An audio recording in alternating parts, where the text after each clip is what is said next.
popularly known as Wajir, which is now part of my official names.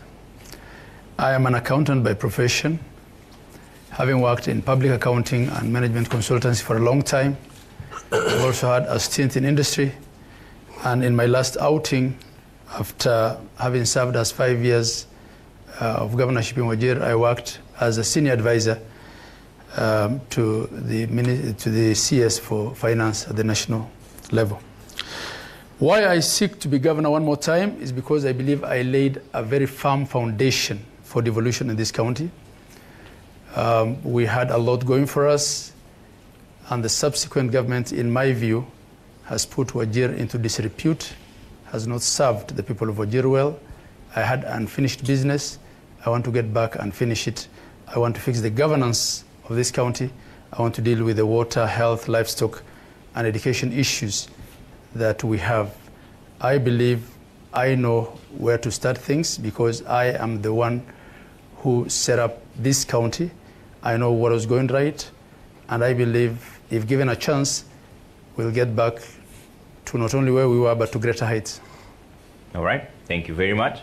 Honorable Mukhtar, why should they elect you?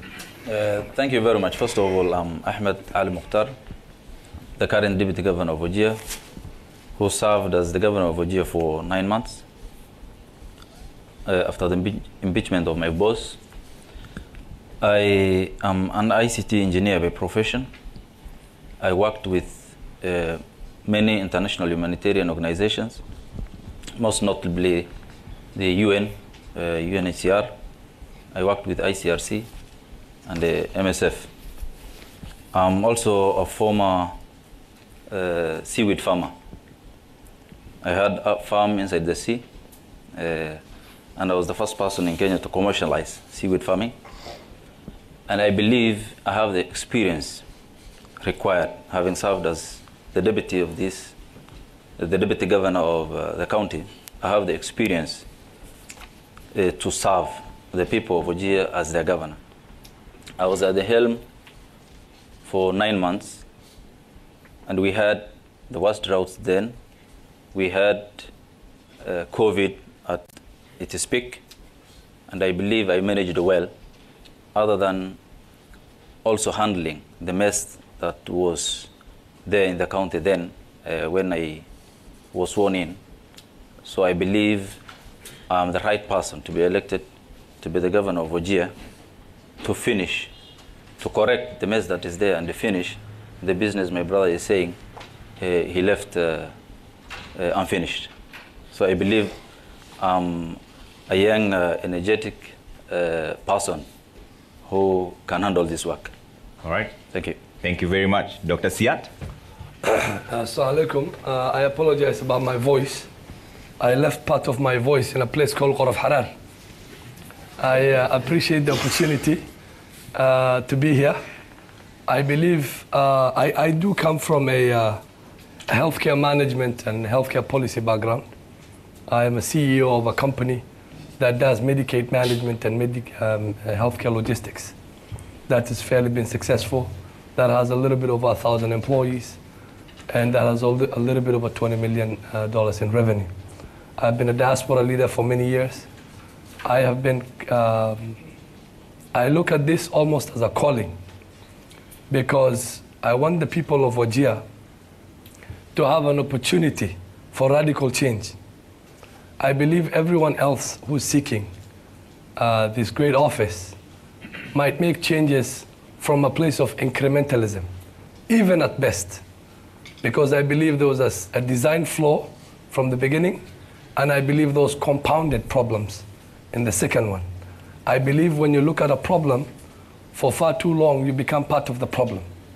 I believe Wajir needs an outsider, someone who's a true change agent, someone who can bring radical change, and someone who has not been part of the shackles of the day-to-day minutiae of a very bloated government, which Wajir is right now. So I'm the change agent. I believe I'll bring a significant private sector experience.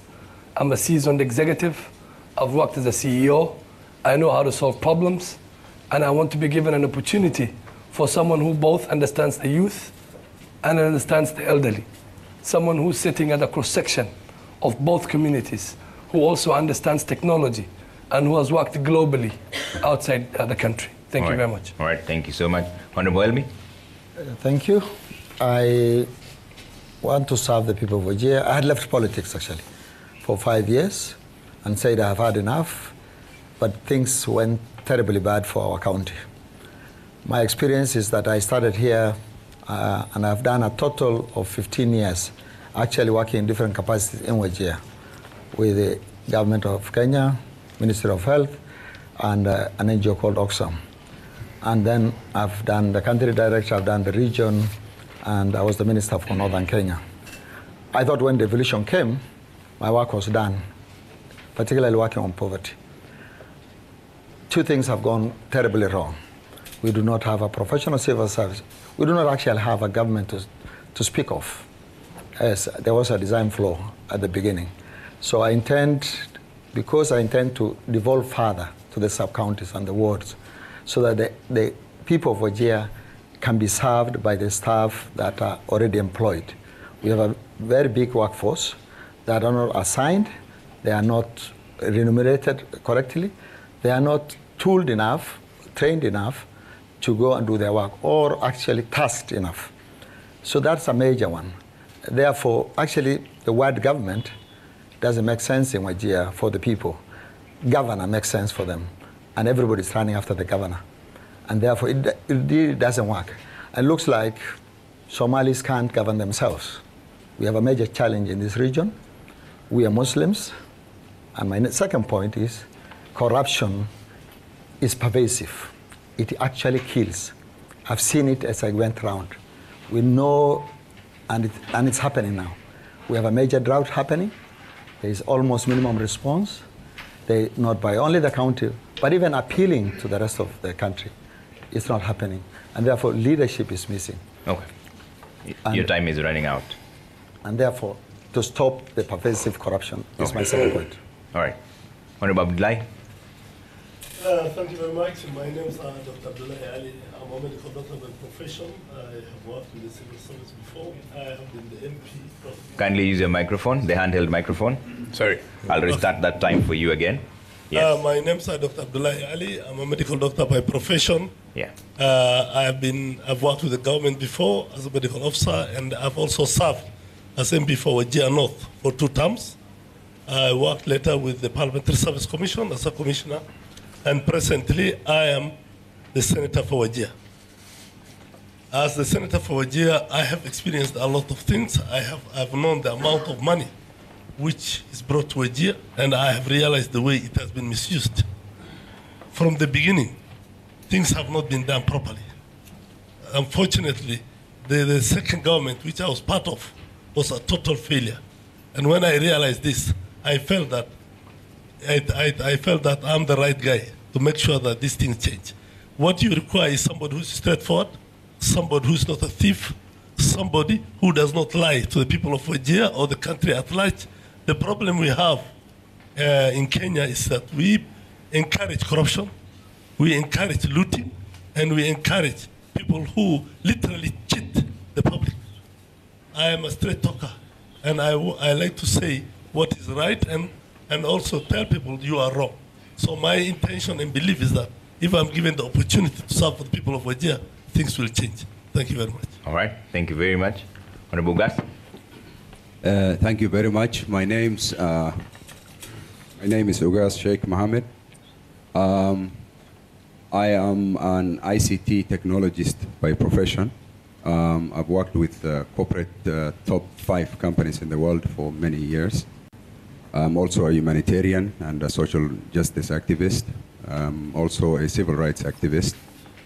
I've formed global humanitarian organizations, 2 of them, which are actively working today. I want the people of Wajir to consider me for why I'm running, and I want to serve them because I deeply care about the affairs of this county. For many years, I've cared a lot. I'm a victim of some of the issues that are affecting the people of this county. I'm passionate about some of the things they are suffering about, especially the issues of social justice, the issues of human rights, the issues of civil rights, and I believe I have both the managerial and the administrative expertise to be able to reduce the gap that exists between what it should be and where we are. Unfortunately, evolution has not given the dividend required for the people of Wajir. But definitely, there's potential. I believe I have what it takes to help them achieve that. Thank you.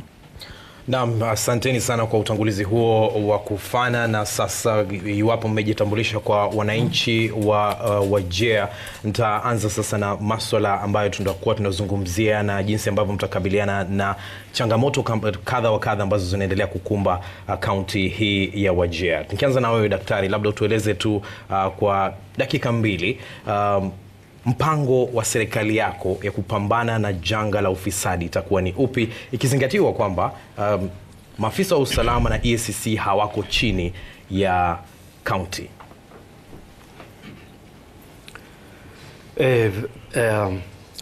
Corruption is institutionalized in Wajir. We get about 10 billion shillings a year, approximately. And there's no value for money in Wajir. The problem seems to be increasing rather than decreasing. The health sector is moribund. Our first priority actually is water. Second priority is water. Third priority is water. Because water is life, and water is the basis of many of the issues that are based on social development. The last 10 years, we have had very little advance in availing water to our people. In fact, this country was meant to have delivered water to every household 20 years ago. That was the plan in this country. People in this county are dying because of water. In fact, 3 individuals died for lack of water in this drought, this current drought. And this is a direct result of the corruption and mismanagement of Wajir County that is taking place in Wajir County. So how would I address this issue? It's in two parts. We need to strengthen the institutions that supervise and control the current government, because the current is in two parts, the executive and the people's parliament. We need to strengthen the people's parliament to be able to hold the executive to account. That's one. We need also to strengthen the national organs, because it seems now there's a collusion between the national agents to stop corruption and the operatives of the government in Wajir. And nothing seems to be done very much. Let me finish, if you don't mind. So we need to strengthen those, but the government itself starts at the top.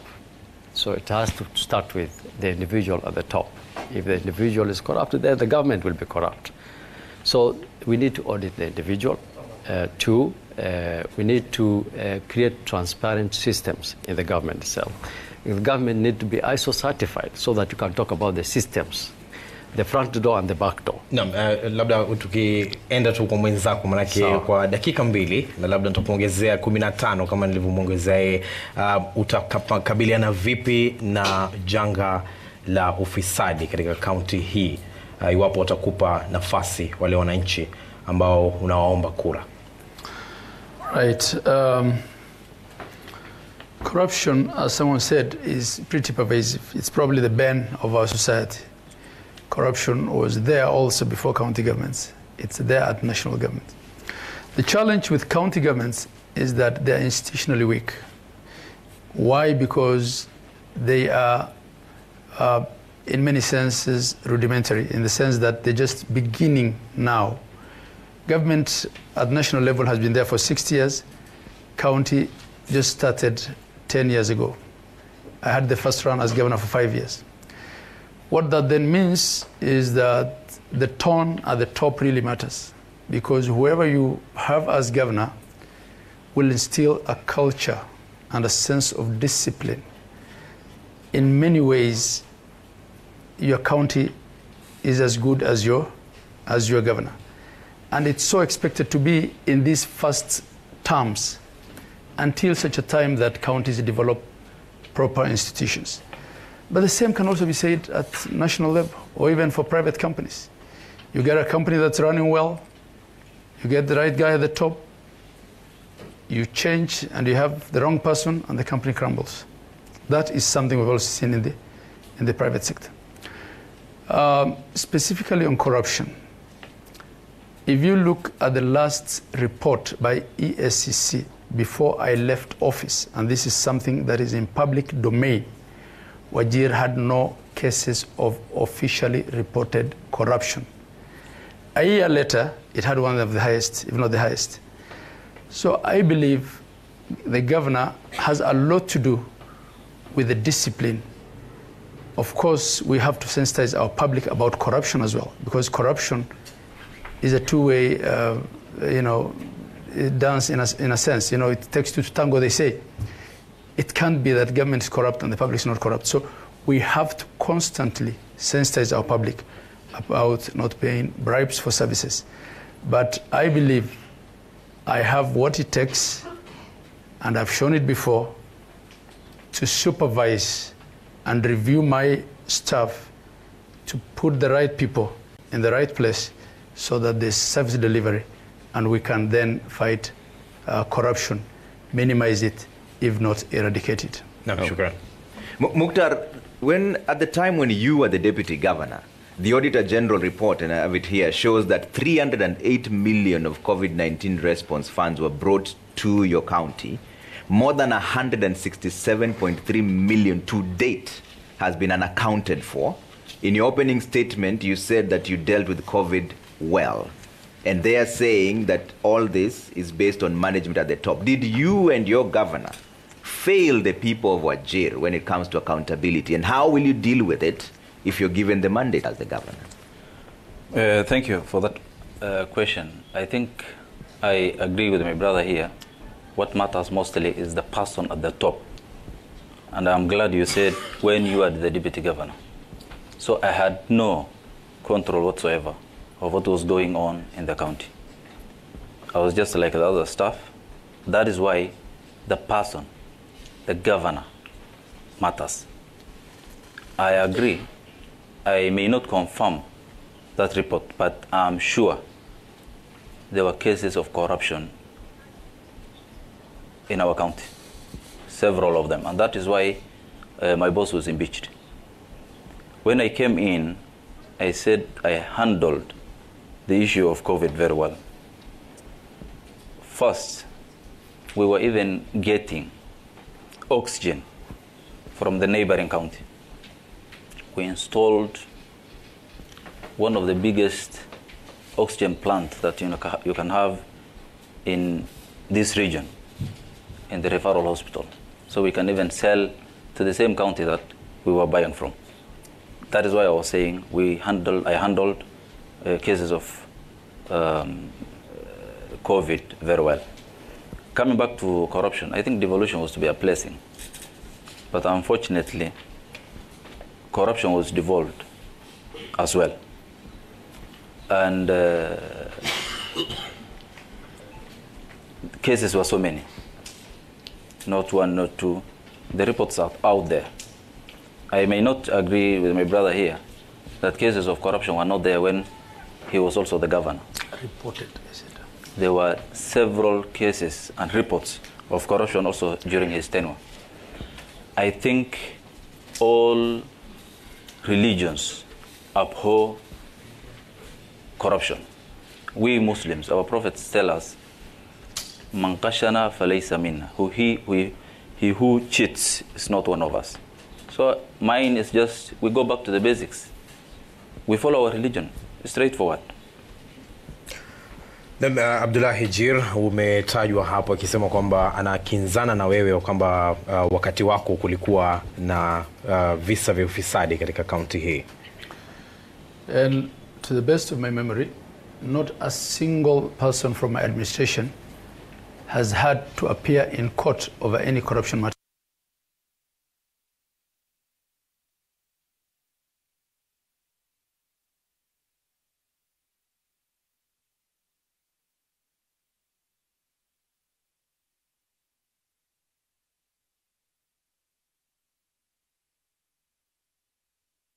To say that I can't sit from where I am and say there was absolutely no corruption. There is no governor who can say that. But I instituted structural discipline and ensured that corruption is contained. I'll give you an example. One of the things that drives corruption is inability by the county government to pay pending bills. Everyone in Wajir knows that my government used to pay pending bills. Money is released, we ensure work is done, and we pay for it. Tutarejea kwa hizo za pending bills, manake ni nyingi sana ambazo ziko kwa sasa, lakini tuelekee kwake Siad Abdille ambaye labda kwa wewe utakabiliana vipi na swala la ufisadi katika kaunti hii?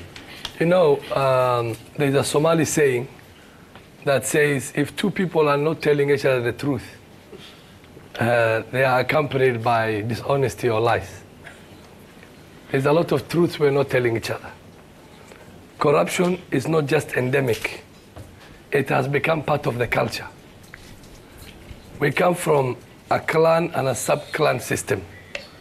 There is an embedded, almost subliminal, subconscious level of an expectation of eating, especially if the governor or the senator or the MP is from your sub-clan. So we have a cultural crisis. Anybody who tells you that they would eliminate corruption in a year, anywhere in Kenya, by the way, anywhere in Kenya, is not telling the truth. But there's one thing we can do, which I plan to do.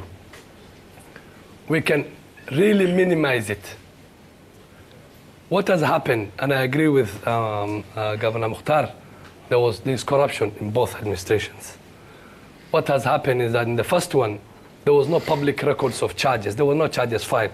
The fact that there were no charges filed doesn't mean there was no corruption. It means watu hawakushikwa, lakini kulikuwa kunaiba across the board. What we need is to really work on a cultural change. There has to be transparency.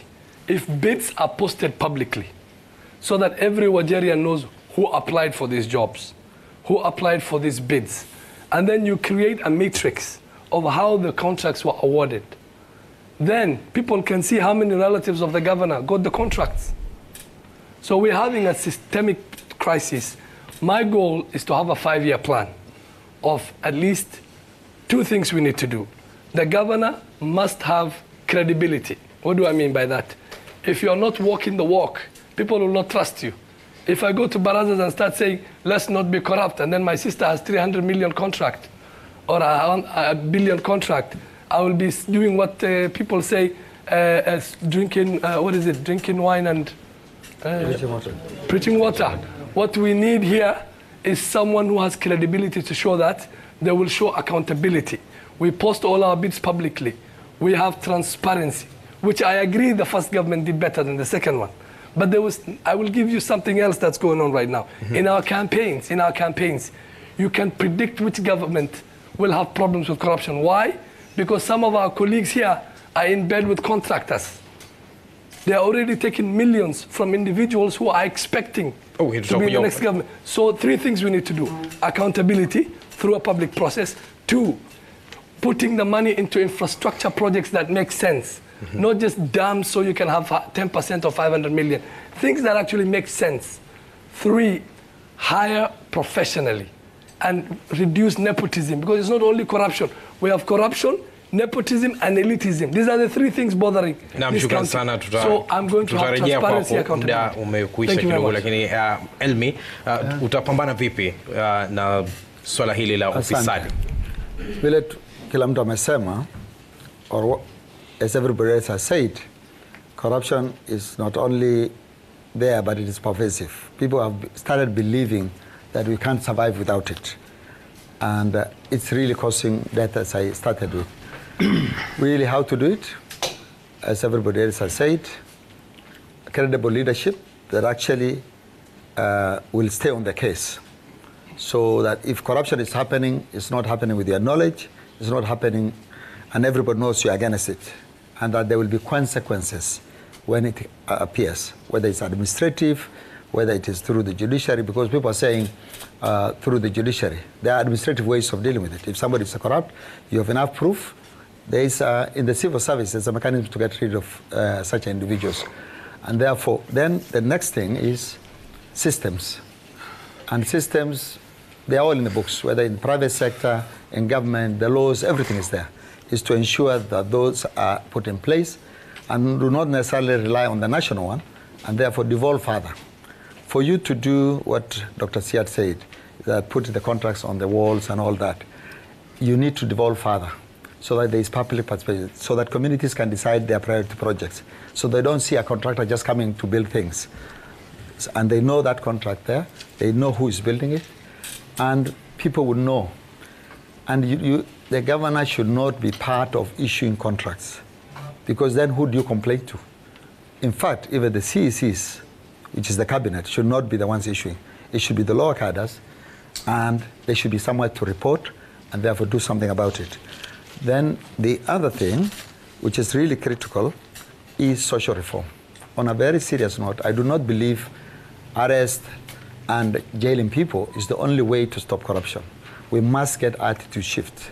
We must show it is possible to live a good life without ever being corrupt. We have good example. I talked about him, an elderly person. Everybody in Wajir knows him. It's called Haji Hassan Bulle. The year I was born, he had a letter from his boss saying, I was a major in the army, the British Army, saying that his integrity is beyond reproach. All his years he worked in Wajir, everybody knows. He's worked as head of a department and he's done it. So we're saying we must have social reform. Our youth must know it is possible to not be corrupt and begin to celebrate the people who are not corrupt. There are a lot of people in the county who are not corrupt.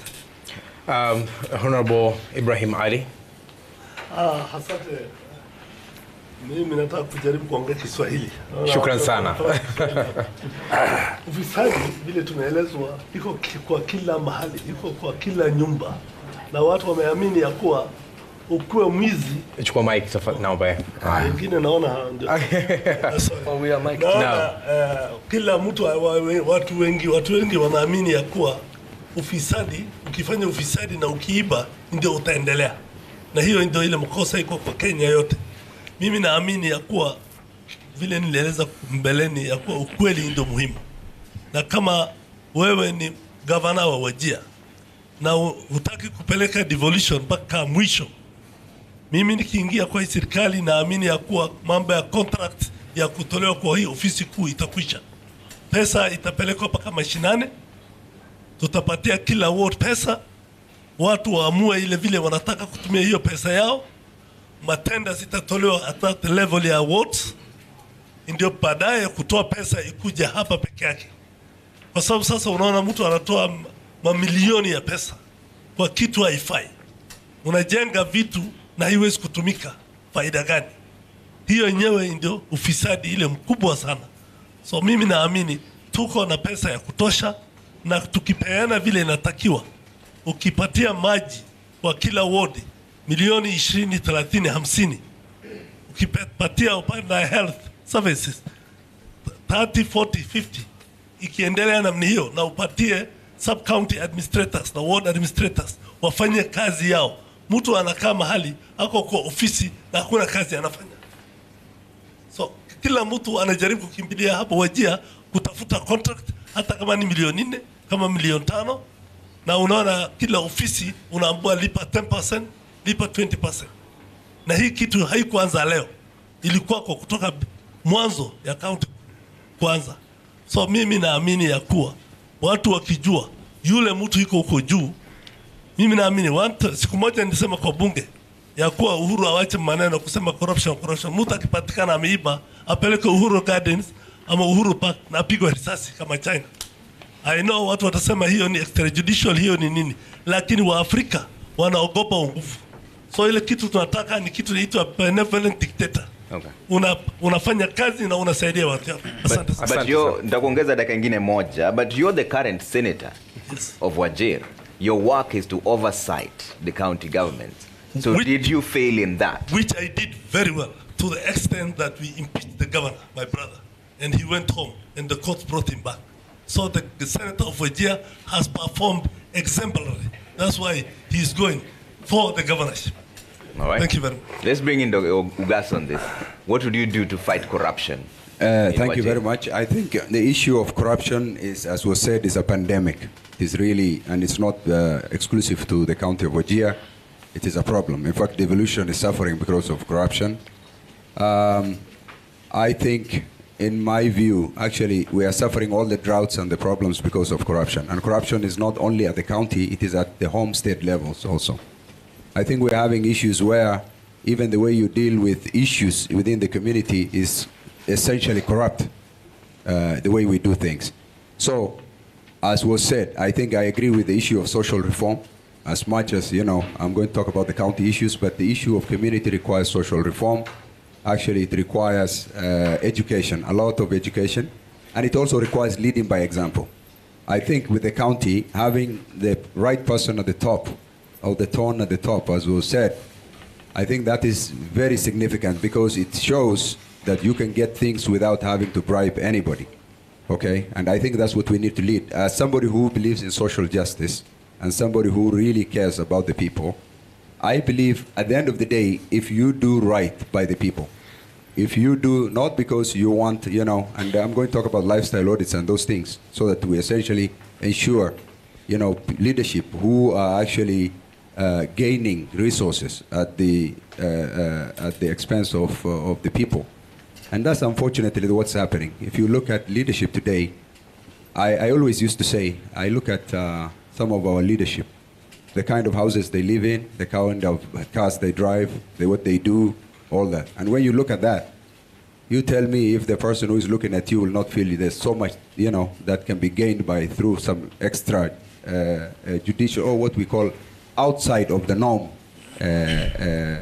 activities, which is essentially corruption, if you ask me. As a governor, my main issue is to lead from the front, to lead from the top, and to crack the whip on my workers, from CECs to CEOs and those ones who are doing these things, to essentially make sure that that does not happen. And then on top of that, I'm ready for a lifestyle audit also. I just want to make sure that governors and others lead by example.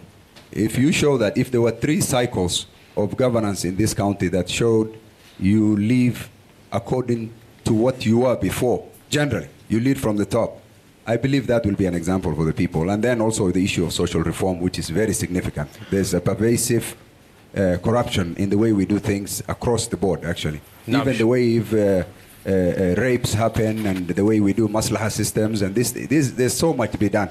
And the issue of religion, as was said, you know, those are very important things, but it requires a lot of work on our part. Naam, shukran sana. Na sasa tuelekea kwa Abdulghafar Hussein ambaye atakuwa anauliza iwapo kuna mtu yote ana swali, atakuwa anamkonyezea Abdulghafar Hussein, naye atakuwa ni mwenye kumfikishia mikrofoni ili aweze kuuliza swali lake kwa viongozi ambao wako hapa. Kumbuka kwamba ukiwa na swali na linalenga gavana fulani, unaweza kumuuliza yeye mwenyewe, na kama una swali ya kila mtu, basi pia unaweza wauliza wote. Na asante sana Bugambi. Iwapo una swali, basi utaweza kuinua mkono, alafu kisha tutakupa fursa uweze kuuliza swali. Lakini tunaguzia swala la ufisadi kwa sasa. Naam. Kwa hivyo swali unalouliza iwe ni swali ambalo linahusiana na maswala ya ufisadi. Maswala mengine tutaweza kuingia polepole. Nikianza tu na hapa karibu. Thank you. My question is one directed to Mr. Abdullah and Wer, and the other one directed to all of you. Clearly, the way you seek the seat indicates that you are not willing to fight corruption. Because every day and the other you sit with tribes promising them something. And clearly that indicates there will be something you will be doing to benefit certain people without the will of the entire country. Kwa sababu ukikana kabila fulani ama rai fulani, mnawaida hao kitu fulani. Besides that, the way mnapenda kubebwa ama kusema this work and the phenomenon. Why work and the phenomenon na kusema tumekubeba na ubeba nyinyi na viti.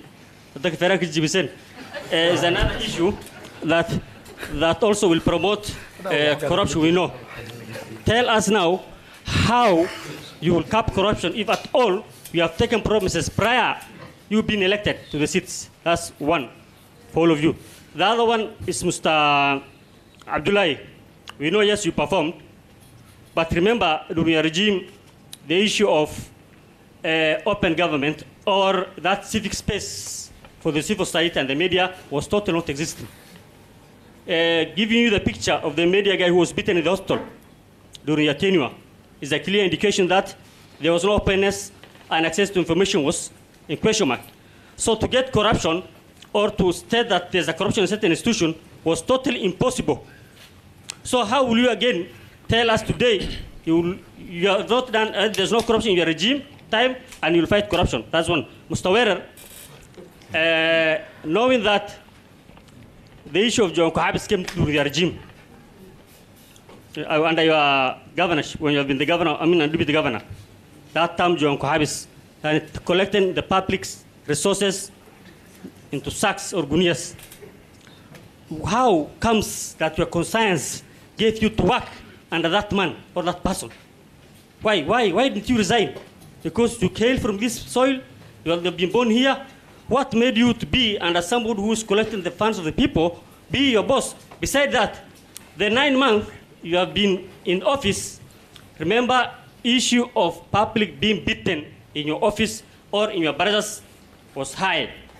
Access to your office was almost impossible by the civil society and the public. Okay. So tell us now how you'll be our servant than being an executive. Thank you very much. Okay. Labda tufanye maswali ya mafupi ndio kila mtu apate kuuliza, manake wako wengi ambao wenye wana maswali. Haya, tupate mama moja. Good evening, ladies and gentlemen. My name is Fatuma Yusuf from the disability community and also from the human rights defenders. My question goes to all the honorable members who are contesting, and I would like to ask two things. One, there's the challenge of disability being devolved, and we as a civil society or a human rights activist, we are fighting, we are trying to mainstream, we are trying to ask mainstreaming on the issue of disability. If you become the governor, God willing, on 9th, what will you bring to the table that the disability clan will have so that they don't pass through other departments or they will not be in favor or say somebody sympathy from the governor that I sympathize with the disability, I want to give this. So what different do you want to do? Two, how do you want to give the civil space to the human rights defenders?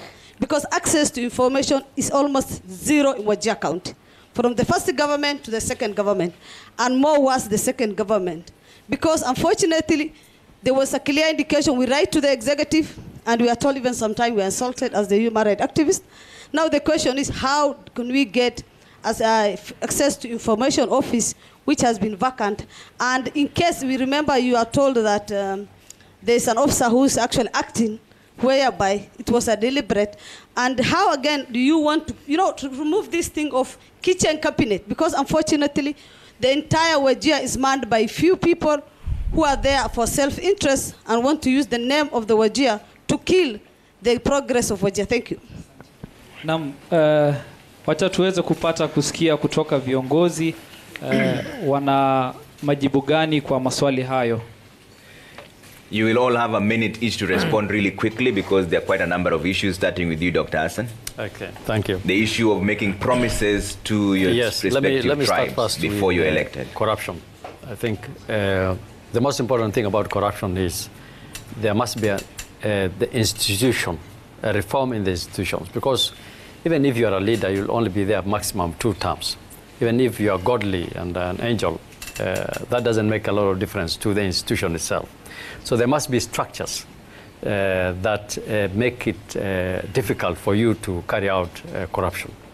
So those must be worked out clearly. whether within the institution itself or the institutions that supervise that institution. That must be very clear. That must be operational and should not depend on the qualities of the leader himself. Of course, it's important that the leader is not corrupt, but the institutions live long after that leader, and there must be a system for that. So that is one. Two, I understand what the young man said. I have not given any promises so far, so to speak. I want to make it clear that mine will be an efficient, small, people-responsive government. Okay. Two, about the other issue about access to information, it is part of actually the issues, the pillars of corruption, that there must be a system that allows, and it's actually provided for, that there must be complete access of information to the people. Okay. Kindly be brief and straight to the point. Honorable Abdullahi, have you given any promises to your clansmen, and how are you going to deal with that if you're elected? There was also a concern in terms of press freedom. I think what the questioner was asking is about the modality of our campaigns, and this is not specific to me and my brother Ahmed Mukhtar. The structure of our society is that there's ethnic blocks, and I say it's akin to onions. There's always another layer, and when people want to vote for you, ask to meet you in that definition, you have to. But I'm not giving any promises. I'm giving promises of doing justice to everyone. And as far as disability is concerned, the good lady served with me when she was an MCA in my term, and there's so much we did for the disabled. We had a disability fund where we used to pay 4,500 per month to the severely disabled. We used to help them participate in sports and all. And if I come in this time around, I will set up an entire department in my social services to deal specifically with disabled matters of disability. Thank you. In terms of press freedom, you still have about another 10 seconds. Press freedom. I used to give access myself as governor, my ministers who will be asked, and there's so much allegations that were made about us in the media. We responded to them. We'll do the same. Okay. So there was press freedom. There will be press freedom on my watch. All right. Mukhtar? Thank you very much. I think the questions are several. First, I agree with my brother here. The issue of promising to our voters is not specific to either to the two of us only. And that which he raised is just an allegation. He can't tell us who we promised what. But definitely, what we are promising to the people of Wajir is service delivery and fairness to all. If there was any promise personally I made, and I will not shy away from telling the people of Wajir, and the Kenya is a promise I made this morning to the minorities within us. These are people who are part of us and have been neglected for the last 9 years in the county. I promised I will work with them and they will get their fair share when it comes to the government I will be forming. We'll add you one more minute. I personally don't know. We'll add you one more minute because there's a direct question. Why didn't you resign? Sure. I'm also coming to that. I think I was elected together with the ambassador. I had the mandate of the people, and I'm not a quitter. I never wanted just to resign to make life difficult for the people of Wajir when the governor was impeached. I know you know what is happening in Nairobi. The whole county was taken over by Uhuru and some military guys. I don't know where he brought them from. So that is not what I wanted to happen also in Wajir. So I never quit. And he will agree with me. If I quitted when the governor was impeached, you will have gone to an early campaign and elections that will have caused much, disarray and problems to the people of Wajir. When it comes to the issue of the PWD, in the 9 months I was there, I'm glad my brother set up a foundation, a good foundation when it comes to the issues of disability. I reactivated that and made sure during that 9 months, I came at the end of a financial year. I made sure I paid the money they were paid for that year. And the new financial data that I was there for like 6 months, I also made sure it was in their bank accounts. No. So, asante sana. Labda ukitueleza Siad nawe kwako uta. You know, I want to move quickly to the physically challenged individuals question. But before let me just say quickly something about corruption. Look, there are promises that have been made. I haven't made any direct promise to an individual or even a clan. My promise has been radical change. However, every governor, irrespective of who wins on this table, is going to have to deal with the fact that you have to at least have your government be inclusive. Because subconsciously, as I said, we are a cluster of clans or sub-clans. If I purely give jobs on merit-based assignments, if we just practice meritocracy, people will not see us to be fair. Even if the government's worked, people will say Clan X has been left out, Clan Y has been left out. So what I am looking to do is a blended government. Take the best of the people I can get, but still be inclusive of all the clans. Because the problem has been, even in the endemic corruption, some have been left out, right? So we need to be inclusive. Part of the problem in Wajir, especially of minority communities, they've been left out of government. There are some clans that don't even have a janitor, even a cleaner, even a sweeper at the county. So we have to think about including everyone. Now, some of the corruption that had happened in the past, these are huge sums of monies. We're talking about 10 billion, maybe even 3 to 4 billion a year that have been unaccounted for. The difference between decent counties and counties like Wajir that are in shambles is the level of corruption. It's not an absence or a present issue. It's an issue of what percentage of your county is corrupt. So we need to start working on reducing corruption before we can think about eliminating it. We have to reduce it, and that comes from accountability. Quickly, I want to talk to my sister. First, I would love to work on, one of the divisions of my company is the home healthcare division that deals with individuals who are physically and mentally challenged. I discourage the word disability. Nobody is disabled, right? So we have a stigma problem. We're in a society that stigmatizes people. I want to start working on a public awareness campaign, not to see individuals who are either physically challenged or mentally challenged as disabled, because they can be productive persons of society. So I want to work on apprenticeship programs to make them useful. Because when you have a gainful employment, you have self-esteem. You feel good about yourselves. Right now, Somalis, we have this culture of giving people nicknames because of a physical disability or a mental disability. So I'm going to have any buildings that are built by my county will have physical access of wheelchairs so that the person can use the bathroom or the washing rooms with bathrooms. I'm going to make...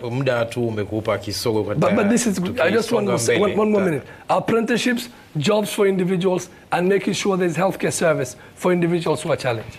Daktari Elmi, swala la ahadi za kikabila na wale ambao wanaishi na ulemavu. Maswali ambayo yamekuwa... Yes, we make promises. I've been making very generic promises that this is what you'll expect from my government. That it will be a devolved government, and every department you'll have an expectation of their functions, it will be known. And that also is to kill the corruption.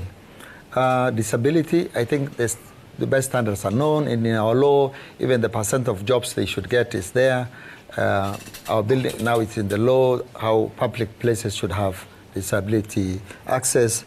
So all those things, that will provide. But in addition to that, I do believe the service, there is no private sector service for disability, just for crutches, for wheelchairs and that. And therefore, I intend to establish minimum at every sub-county workshops, just to support. Because with one break of a caliper, somebody is completely put at home. And I agree with Dr. Siad. Disability is not inability. We do have deaf school here in Wajir, secondary school. And you cannot believe the talent that is there.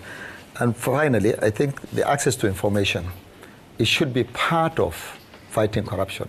It should be part of making the government efficient, because people should know what they expect. And if they don't, there must be a mechanism in which they can raise it with somebody in authority that can sort it out. And lastly, the person who said a few people run the government who are actually outside the government. So what I'm promising with the devolved system is that there will be heads of department, as there has been when we had districts. Before devolution, we had districts run by DCs, MOH, veterinary officer, and they ran, and then the province came to supervise. The famous provincial tours. So we will have that the top guys, the CECs, the chief officers, the governor, and together with the members of parliament and MCS, will be visiting periodically to check the work plans, how it is going, but you can't have it all run from the bag of a governor. Na kwako Ibrahim Ali, labda swala hilo la ahadi za kikabila wanaoishi na ulemavu na vile kabisa sauti za wanaharakati zitasikika katika serikali yako. Asante sana. Chukua mic tafadhali. Thank you very much. First, let me start with the one of the fiscal challenge. As we've already been told, the first government has started something. What I will do is I will just make sure that I add more to it. The problem we have in Wajir is that we have devolved from the national level to the county headquarters. And there's nothing which moves from here to the wards. So what you're supposed to do with my government, I'll make sure that we change that and we devolve everything from the county to the sub-county to the wards. And the issue of the fiscal challenge, the issue of women and youth, I will have a department or a ministry for that matter which will deal with those ones only. And that one I have promised in my campaign. If others have not promised anything, I did that, and I will not hide that. Number two, there's an issue of promises or certificates, as that young man put it.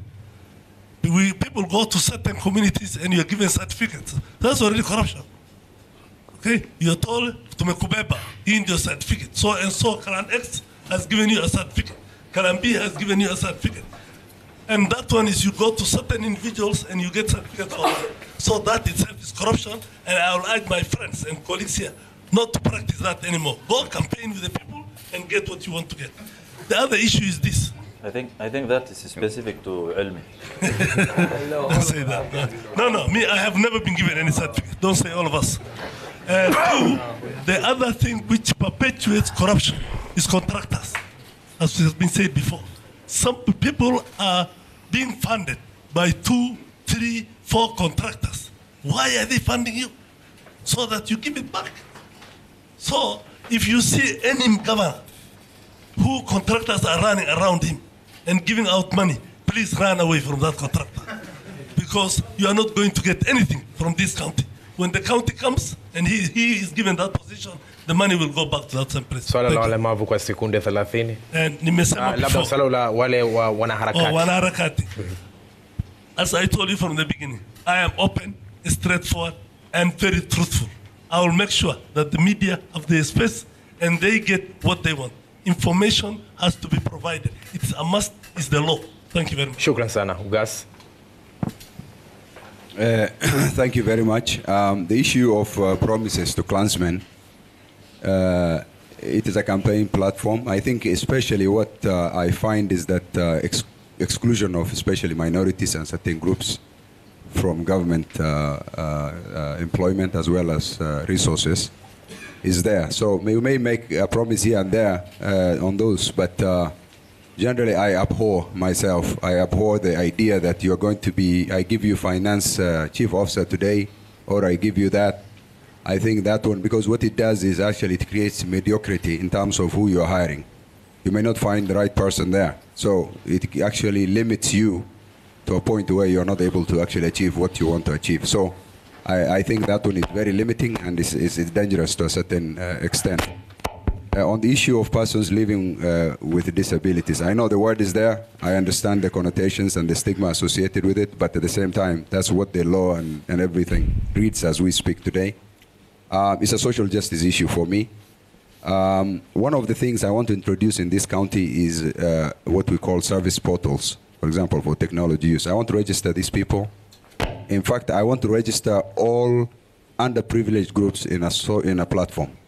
And once I register them, I want to actually direct resources and services through that. Whether that comes directly from the county government, or it comes from national government, or it comes from NGOs, that's what I want to do. So, the issue of the disability fund is very attractive. I also have an orphan fund which I want to create. I have several things I want to create. Some of them might not come from county government. They may come from other sectors, donors and other well-wishers. But at the end of the day, we want to make sure that those underprivileged groups are sufficiently addressed. Okay. On the issue of access to information is a legal requirement, as well as the fact is that the issue of corruption likes darkness and obscurity.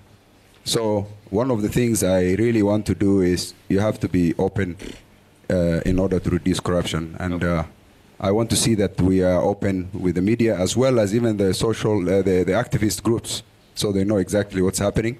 And they help you in the governance of the county. Okay. We want to give the audience a chance to ask as many questions as possible, but we are limited for time. So we will come to each and every candidate to give you 2 minutes each to respond to 2 questions. Starting from Dr. Hassan, how will you deal with security issues?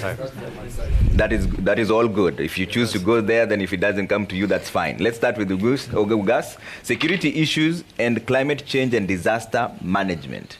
2 minutes.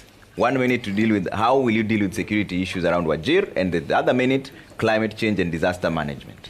Thank you very much. I think those are very pertinent questions. On the issue of security, security is a national function. It's not a county function, first of all. But at the same time, the local setup, I think the community and the county understands it much better than national government.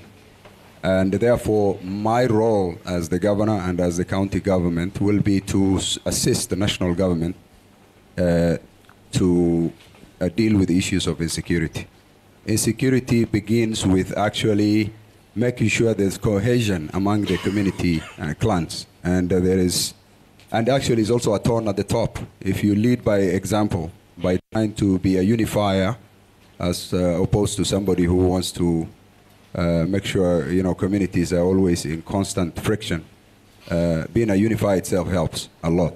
That's the tone at the top. And number 2, also equitable distribution of resources also has a factor with security, because friction is caused by issues of resources. There's another issue, friction and clan conflicts and those things.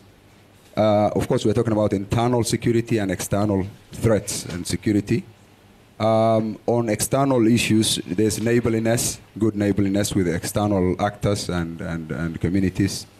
You invest in those things. And of course, you have to help the national government apparatus that exist within the county by helping them with the little resources you have, and also align the community to work with them. So I think at the end of the day, those are some of the key things that need to be done. You need to, the security department also with the county to help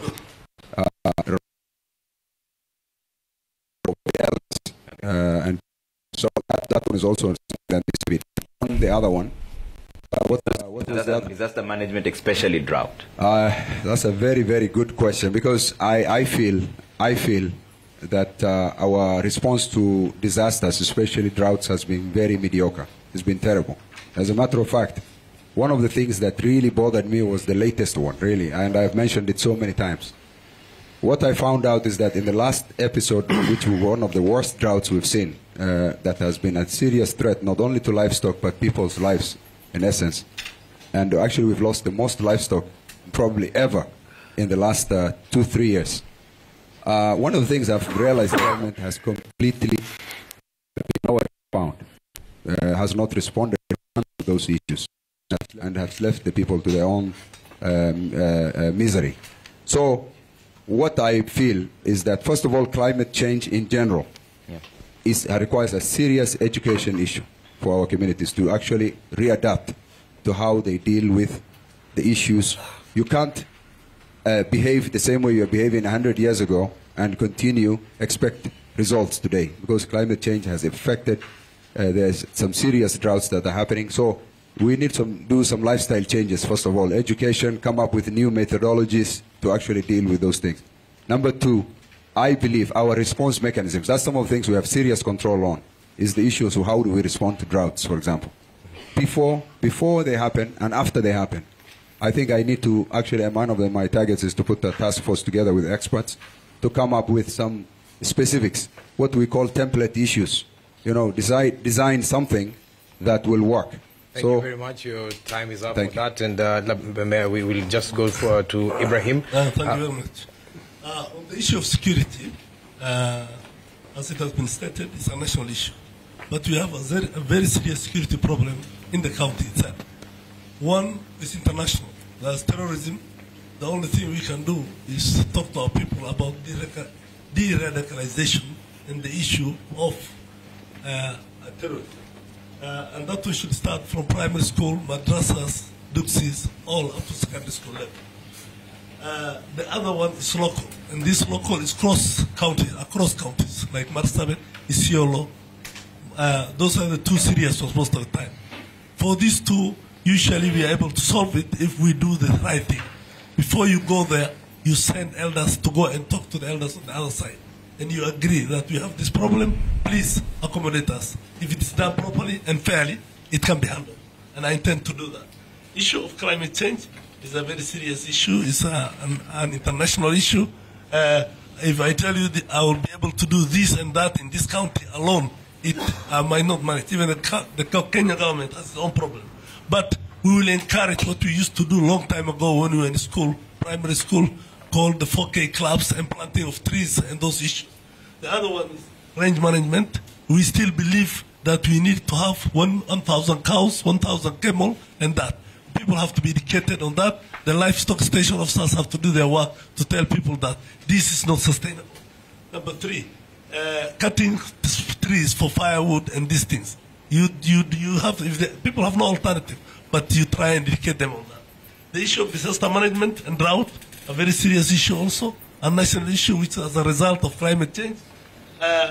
But both national, I'll have to get involved to involve both national and the county. We have some small amount of money here, but it has been misused. Money for food, when you get a contractor to get food for the people in the drought, or get hay for the people, and 100, 200 million is given, but nothing comes. Okay. These are issues which needs to be handled, and that's at the individual level. Thank you. Okay, thank you very much, Dr. Elmi. Thank you.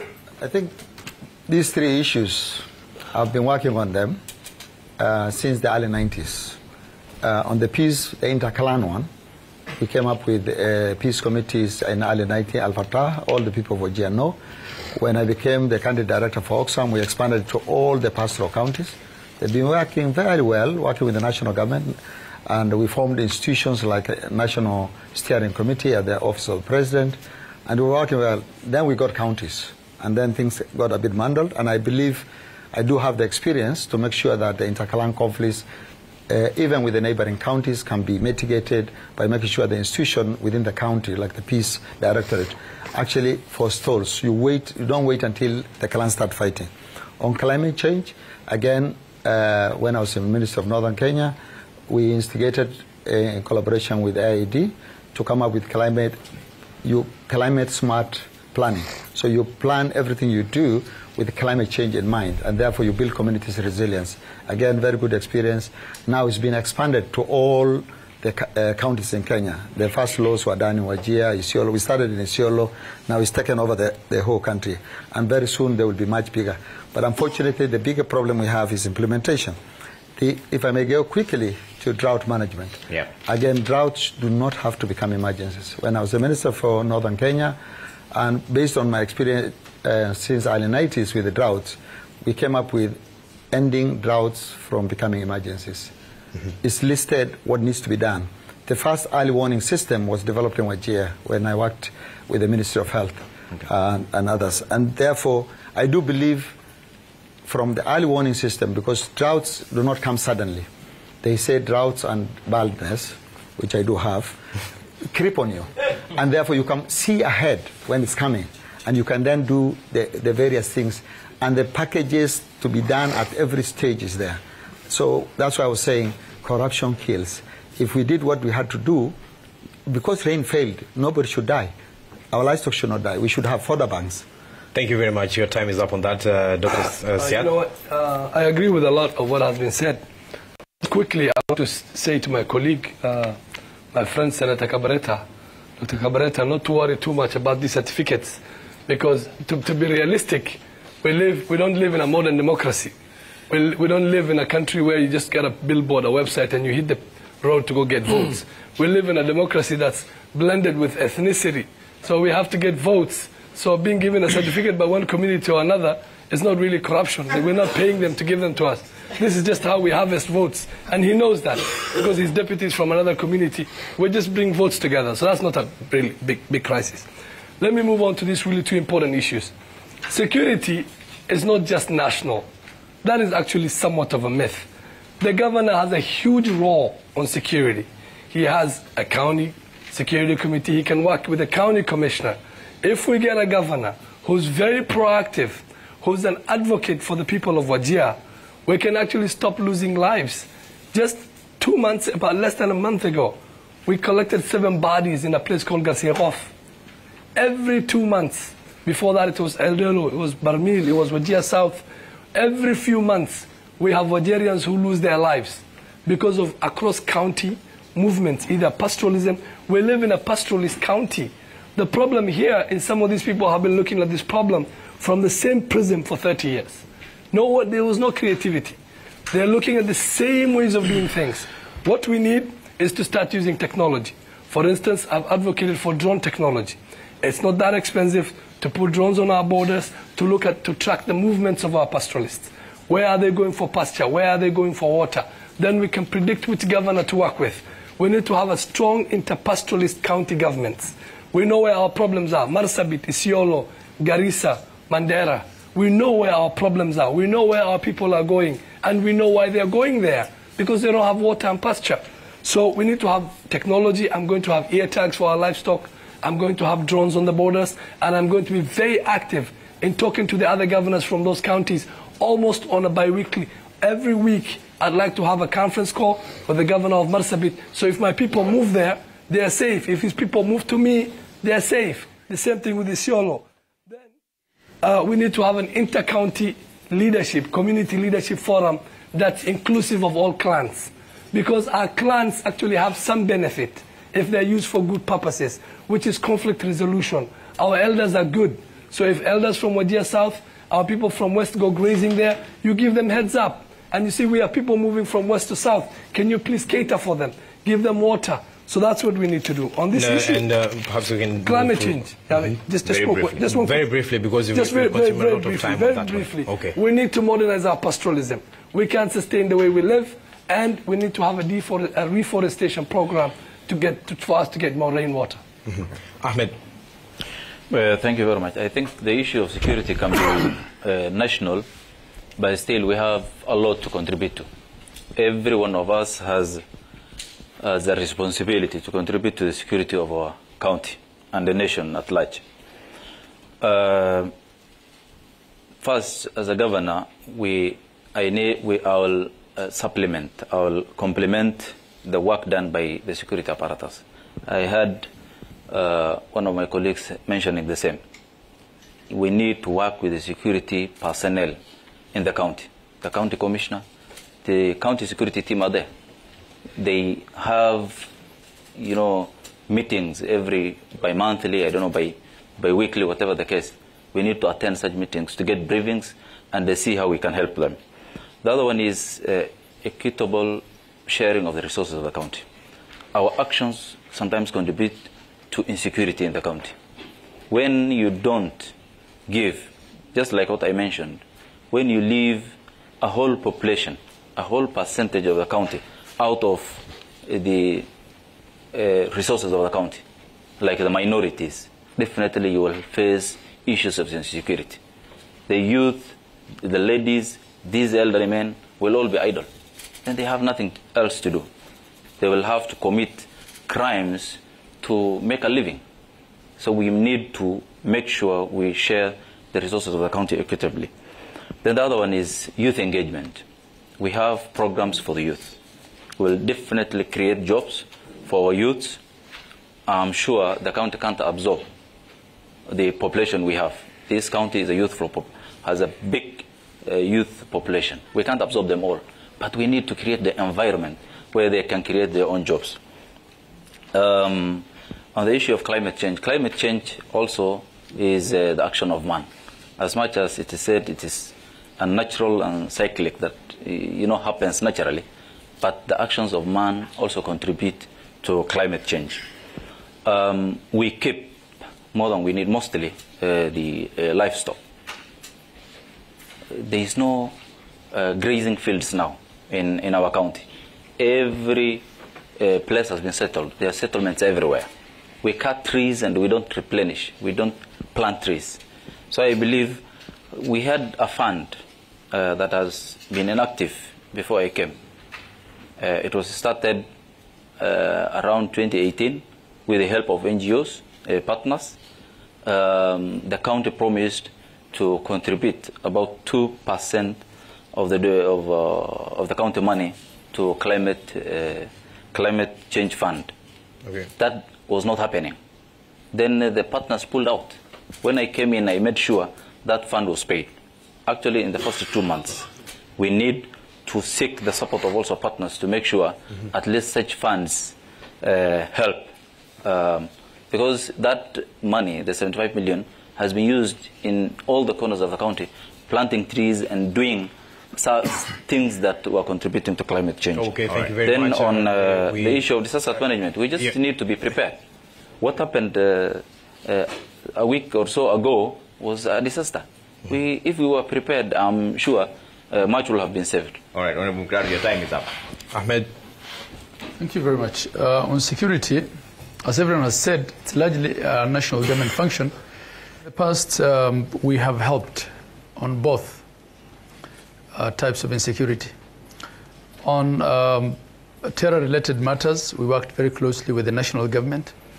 The national government comes in on the hard aspect of security. And as a county, we have worked very closely with the religious leaders in my first 5 years to sensitize and to do, awareness so that our youths are not radicalized. We also used to support our Islamic schools because I believe part of anti-radicalization includes teaching the kids, the right Islam. On clan conflicts, when I inherited, when I took over as governor, I gave that role to the NGO that was already running it, the one that Honorable Elmi talked of, Wajir Peace and Development. The CEO of that NGO is the person we co-opted because of his experience to be our director of peace, and we ran the maslaha and elder system of resolving disputes through the same formula.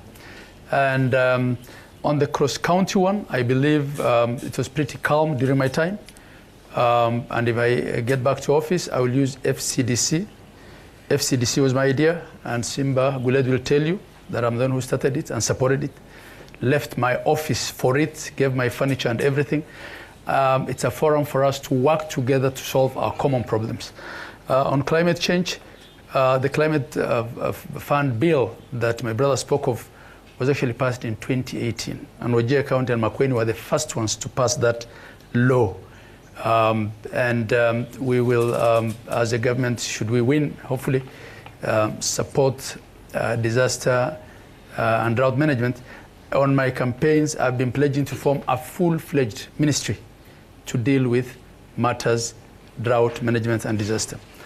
One of the things that we want to do is to insure livestock and an Islamic insurance system called Takaful, and I've been making that pledge to everyone in my campaigns. And as far as other disasters are concerned, such as the fire that we had, this county I left with a fire engine, a pretty strong fire engine that could throw water from 100 meters. We couldn't put off the fire because there's no water in the fire engine. Again, it all boils down to management. Yeah. Thank you very much, Dr. Thank you. I think the issue of, let's talk about local security, is about resource, water and pasture. And that then is as a result of pressure of animals, how much livestock we have. There's no real value in our livestock. The value chain has not been created. So we have a lot of animals, and the people are poor who are driving those animals. They ask for 20,000 to feed to provide water for their animals, and there are thousands of animals with no value, because we have not created a value chain. The slaughterhouse here has been closed for 7 years. There's no value. So we must create first the value chain so that our people can benefit from the animal livestock industry. 2, we must reduce our animals so that we reduce the pressure on the land. 3, obviously, honestly, to tell you the truth, you cannot have livestock insurance when you already don't have adequate human insurance. So it is a myth to have animal insurance. The idea is to reduce the animal number, to create a value in the animals that we keep, and to conserve the environment. Those 3 things. The other thing that we need to do is think about our land use policies, so that we create an environment where that promotes peace among the communities. And the traditional systems are there, and we must enhance those traditional systems where communities used to resolve their conflicts properly. That's one about. But about the international insecurity, security starts with you. It's not about the national government. It starts with you. We must create the awareness and the systems of reporting about insecurity in our communities, and mobilize our communities to fight that insecurity which comes from outside adequately, and provide the resources to our communities to fight that insecurity. Okay. 3, let me finish kindly, if you don't mind. 3, the most important thing about that international insecurity is about youth empowerment, because most of our youths are unemployed, uneducated. So the government of Kenya and the local government must think about youth empowerment. Our youth, for example, they're now teachers in our schools. They get grade D. They have no jobs. So where do they go? They can't go and look after animals. They have no resource to provide them livelihood. So where do they go? That question is very important. All right. So we must deal with it. All right, Dr. We have to get to Abdigafar shortly, and we want to respect prayer time also, so we want to end this quite on time. Abdigafar will come to you to ask the audience questions, the questions to be posed, but there's some that have been sent already. Question to Dr. Hassan, coming from a health background and having worked for over 40 years in the public service. In your campaign, you say you are a billionaire. What have you done in the dilapidated health sector in Wajir? Have you ever sponsored a single medical camp in the county? Ali Mukhtar, there's a question here for you. Says, how do you ensure that there is equity as well as equality in the office of the governor of Wajir County? That is a question from Abdi. And to all the governors, someone says some governors' candidates campaign in villages asking voters to vote in large numbers to get political appointments, such as CEC and CEOs. This, I believe, you've already answered, Abdigafar, because we have just about 7 minutes to close this. Naam, asante sana Trevor. Kuna baadhi ya wakazi ambao pia wameweza kuandika maswali zao. Kabla nielekee upande huu, ningependa pia kusoma, na imeandikwa kwa lugha ya Kiingereza, na hii inaelekezwa kwa anayewania kiti cha ugavana Mohamed Ibrahim Elmi. Under the Grand Coalition government, you are the minister who held the docket that was expected to bring relief to the suffering people. Unfortunately, your period was dominated by graft accusation, especially on the matters of hygiene, sanitation, with the sewerage scandal. You also announced your retirement from politics, calling it a poorly paying venture. What is it that you never did when you were in power that you would want to achieve in the next 5 years? Vile pia kuna swali lingine hapa kwa gavana wa kwanza wa kaunti ya Wajir, Bwana Ahmed Abdullah Hijir. You were recently captured on a video promising a local in Bute a contract to compensate for the appreciation cost of a previous project and a pending bill. In what capacity did you promise the elder a contract? Are you a procurement staff? Hivyo basi nitaweza kuelekea upande huu mwingine niweze kupata maoni ya wakazi. Naomba ukuje hapa tafadhali. Simama tu hapa tafadhali. Kwa jina naitwa Ibrahim Mohamed. Kwanza nataka niwaeleze kina Hassan Mugambi kitu moja. Hii maneno ya corruption ambayo mnatuletea hii county ama governor hana capacity ya kushika ile manyana pora kitu. The only option ako nayo ni kuvuta mtu kazi. Hiyo usipotishie wakati hata Uhuru ameshindwa naye. Kwa swali yangu ni hii. Kati ile governors ambao wako wanakaa mbele yetu, yale yanamsumbua Wajir County leo ni kitu inaitwa cartels. Nani ako uhuru katika mkono wa bunge ambao unasingira resource ya county ambayo inaweza kujukumu peke yake kama governor akichaguliwa? Hiyo ndio imetusumbua sana. Asante sana. Niweze kupata maoni ya mkazi mwingine. Thank you, Abdul Ghaffar. My question is on the first question of corruption. I feel the relevant question wasn't asked.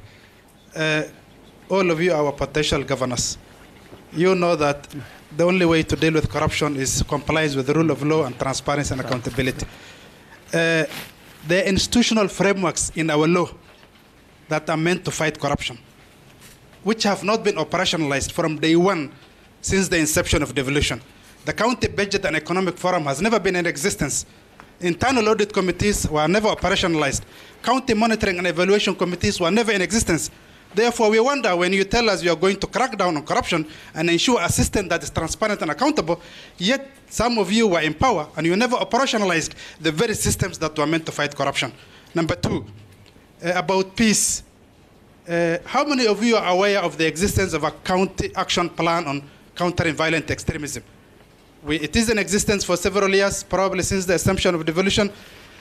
That Department of Peace, Cohesion and Integration has never worked or implemented the action plan on CVE, basically because there was no resource allocated to it. How serious are you?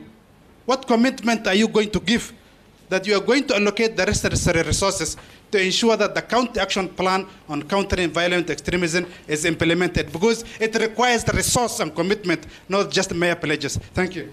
Naam, asante sana. Labda tu kuja hapa uweze kuuliza swali.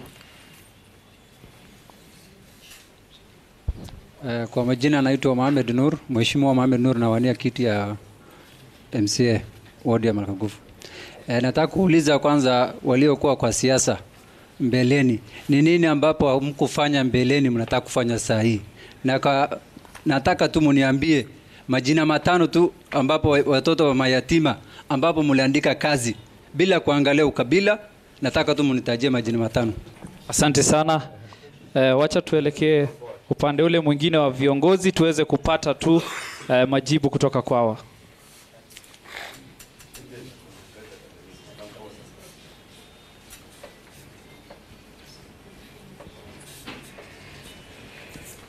Na kuna maswali ambayo tulikuwa tumeuliza, kwa hivyo tungependa wale ambao walikuwa wakielekezewa swali hilo waweze kulijibu, alafu kisha baadaye swali ambalo limeulizwa magavana wote pia waweze kujibu.